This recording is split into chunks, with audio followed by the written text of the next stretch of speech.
ये सवाल आता है कि रियाज़ क्या करें, किस तरह का रियाज़ करें, कितनी देर रियाज़ करें?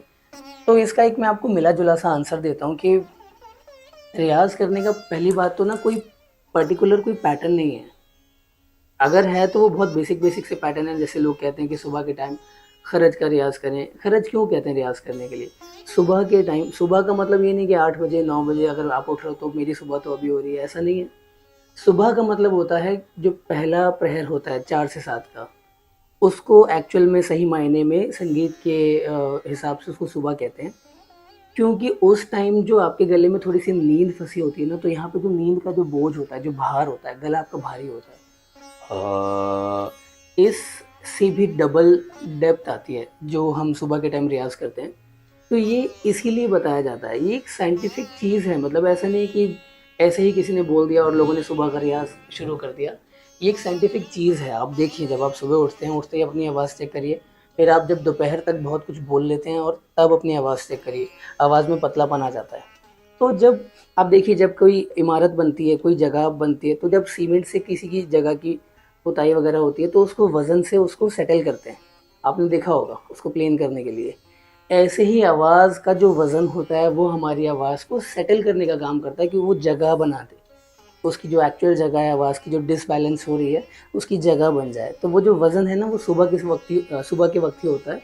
तो आप कोशिश करें कि 4 से 7 के बीच में सुबह का रियाज़ ज़रूर करें। मेरी एडवाइस यही है कि आप जिनसे सीख रहे हैं, जिनसे तालीम ले रहे हैं, उनसे जो कुछ आप सीख रहे हैं, उन लेसन्स का सबसे ज़्यादा प्रैक्टिस करें।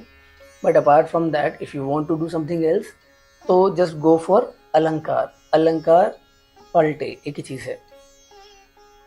पलटों का रियाज़ आपको इतना स्ट्रॉन्ग बना सकता है, आप सोच भी नहीं सकते। है बहुत, ये शुरुआती चीज़ है, सबसे कॉमन, सबसे बेसिक चीज़ है, लेकिन सबसे मज़बूत चीज़ है। संगीत के सफ़र की सबसे मज़बूत कड़ी है, कह सकते हैं। पलटे आपको बहुत कुछ सिखाते हैं।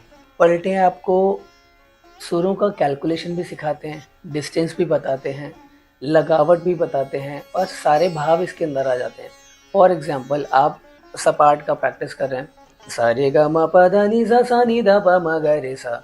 इसमें हम गमक का भी प्रैक्टिस कर सकते हैं, सा रे गा मा पा धा नी सा नी धा पा मा गा रे सा। पलटों को ही हम मींड के थ्रू भी गा सकते हैं, जैसे हम सुरों को रे गा मा पा, इस तरीके से भी हम प्रैक्टिस करते हैं। खटके के साथ भी गाते हैं, सा रे गा मा। मुर्कियाँ भी इसमें प्रैक्टिस कर सकते हैं। ये पलटे ही हैं, पलटों को तरह-तरह से प्रैक्टिस किया जाता है। सा रे गा मा, अब ये खटका हुआ, उसके बाद सा रे गा मा पा धा नी सा। तो ये हो गई मुर्की। ये सिर्फ़ एक एग्ज़ाम्पल है, बहुत तरीके से। जो पलटे हैं ना, ये जो जिसको हम अलंकार या पलटे कहते हैं, ये एक एंडलेस सब्जेक्ट है। आप अपने खुद के पलटे बना सकते हैं, डिफरेंट पैटर्न्स प्रैक्टिस कर सकते हैं। ये आपको फिर आगे जाके तानों में बहुत हेल्प करते हैं। गानों के जो डिफरेंट कॉम्प्लिकेटेड फ्रेज़ होते हैं, उनमें आपको हेल्प करते हैं। मतलब पलटों के अनगिनत फ़ायदे हैं। अगर आप रोज़ आधा पौना घंटा केवल पलटों का प्रैक्टिस करते हैं, तो ये मतलब ये बहुत ही अच्छी आदत कहूँ या प्रैक्टिस कहूँ, आप अपने डेली रूटीन में शामिल कर सकते हैं। एक और बहुत कॉमन सवाल लोगों के मन में रहता है, ख़ासकर बिगिनर्स के, क्योंकि जब आप सीखने लग जाते हैं फिर ये चीज़ें, ये आपकी शंकाएँ धीरे-धीरे दूर होने लगती हैं। एक ये सवाल रहता है कि क्या खाएँ, क्या ना खाएँ, किस चीज़ का परहेज़ करें, क्या-क्या करें गले को हेल्दी रखने के लिए? तो उसमें देखिए 2-3 चीज़ें हैं। पहली बात तो कोई पर्टिकुलर परहेज़ नहीं होता है। It all depends on your individual body. हर इंसान की बॉडी की टेंडेंसी अलग है, इम्यून सिस्टम सबका अलग-अलग है। किसी को किसी चीज़ से, डस्ट से जैसे किसी को एलर्जी होती है, किसी को ठंडी चीज़ों से एलर्जी होती है, किसी को दही से एलर्जी होती है, किसी को फ्रिज के पानी से गला चोक होता है। सबका गला, सबकी बॉडी अलग चीज़ से अलग तरह से रिएक्ट करती है। तो मेरी तरफ से जो एक सीधा सरल सा आंसर है इस चीज़ का, वो ये है कि आप पहले अपनी बॉडी को परखिए, समझिए और थोड़ा वक़्त देकर उसको एनालाइज़ कीजिए कि कौन-सी चीज़ आपको सूट करती है, कौन-सी नहीं करती है। तो अकॉर्डिंगली बस जो चीज़ें आपको लगता है आपके गले की सेहत को ख़राब करती हैं, उसको आप छोड़ दीजिए, वो चीज़ों का आप परहेज़ कीजिए। ये बहुत सिंपल सा एक चीज़ हुई, और जो बड़े लोग बताते हैं या बुज़ुर्ग लोग बता के गए हैं कि बहुत ठंडा पानी आप ना पिएँ या ठंडी चीज़ों का थोड़ा-सा परहेज़ करें, क्योंकि ठंडा खाने से या पीने से गला खुश्क होता है, और वो खुश्की धीरे-धीरे इतनी बढ़ जाती है, गले की जो हेल्थ है वो इतनी ख़राब हो जाती है कि आपको कुछ टाइम बाद लगता है कि गला पहले जैसा मोल्ड नहीं रहा उसमें, उसमें वो असर नहीं रहा, उसमें वो ब्यूटी नहीं रही।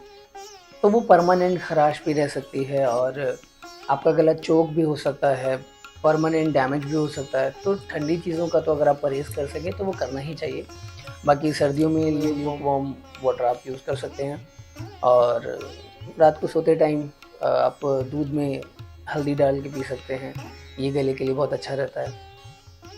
और यदि आपका गला ख़राब होता है तो बेसिक चीज़ें हैं कि जैसे पिंच ऑफ सॉल्ट आप गर्म पानी में डाल के उसकी गार्गल्स कर सकते हैं, स्टीम ले सकते हैं। अगर कंटिन्यूअसली ज़्यादा दिन तक गला ख़राब है तो कोई एक्सपेरिमेंट ना करें, सीधा डॉक्टर के पास जाएँ और प्रॉपर इसका जो भी ट्रीटमेंट है उनसे सलाह करके लें। और इसके अलावा एक सवाल ये भी बहुत लोगों के ज़हन में रहता है कि जल्दी कैसे आएगा संगीत? देखिए, जल्दी का ऐसा कोई पर्टिकुलर पैटर्न नहीं है कि आप कुछ कर लेंगे तो जल्दी आ जाएगा।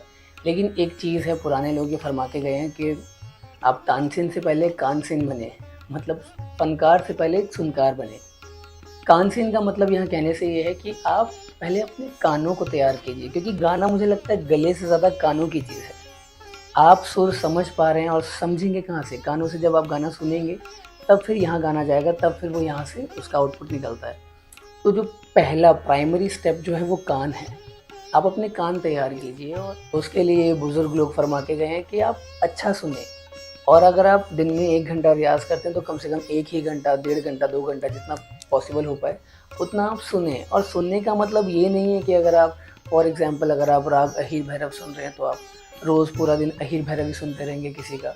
आप कुछ भी सुनिए, लेकिन कुछ ना कुछ अच्छा सुनिए। सुनने से जितना आता है मुझे लगता है उतना रियाज़ से भी नहीं आता, क्योंकि सुनने से आपकी रूह तैयार होती है। रियाज़ से केवल आपका गला तैयार होगा, आपका दिमाग तैयार होगा, लेकिन ये काम रूहदारी का है। तो रूह में एकदम से गाना नहीं जाएगा। जब आप सुनते हैं डेली कुछ-कुछ अच्छा-अच्छा सुनते हैं तो वो सुर आपके दिमाग में जा रहे हैं, कानों में जा रहे हैं, धीरे-धीरे वो बॉडी में घुल रहे हैं, रूह में आपके समा जाते हैं। तो वो धीरे-धीरे, ये एक स्लो प्रोसेस है। तो धीरे-धीरे, धीरे-धीरे क्या होता है, वो संगीत, वो सुर, वो ताल, वो इधर-उधर आपके ना इर्द-गिर्द घूमने लगते हैं। वो धीरे-धीरे आपकी वाइब्स में चले जाते हैं। जब चीज़ें आपकी वाइब्स बन जाती हैं ना, तब वो चीज़ें काम करती हैं। तब फिर आपको संगीत नेचुरली समझ आने लगता है। तो the first thing is listening. आप अच्छा स्टफ़ सुनिए, खूब सुनिए। जितना ज़्यादा सुनेंगे, जितनी ज़्यादा कैटेगरी सुनेंगे, और सबको सुनिए। कोई आर्टिस्ट ख़राब या अच्छा नहीं होता, सब अच्छे होते हैं। और एक बिगिनर के लिए तो सभी अच्छे हैं। मैक्सिमम टाइम दीजिए लिसनिंग में, आप अच्छा संगीत। बाकी सारे टॉपिक एक वीडियो में कवर नहीं हो सकते हैं, तो फिर कभी दोबारा किसी वीडियो में मैं बाकी के टॉपिक्स कवर करूँगा। और इसी के साथ मैं विराम लेता हूँ कि आप धैर्य रखें, विश्वास रखें खुद पे, ईश्वर पे, अपने गुरु पे, और अच्छी नीयत से मेहनत करके लगन से सीखते रहिए। वक़्त दीजिए, ये कोई शॉर्ट टर्म चीज़ नहीं है कि 4 दिन, 4 महीने या कुछ दिन में आ गया, ऐसा नहीं है। टाइम लगता है, लेकिन तरीके से किया जाए तो everything is possible in this world. तो आप समय देकर इसको अच्छे से साधें, साधना करें, प्रार्थना करें, और गाते रहें, गुनगुनाते रहें। ख़्याल रखें अपना। परमात्मा आपको सुरताल नवाज़े। धन्यवाद।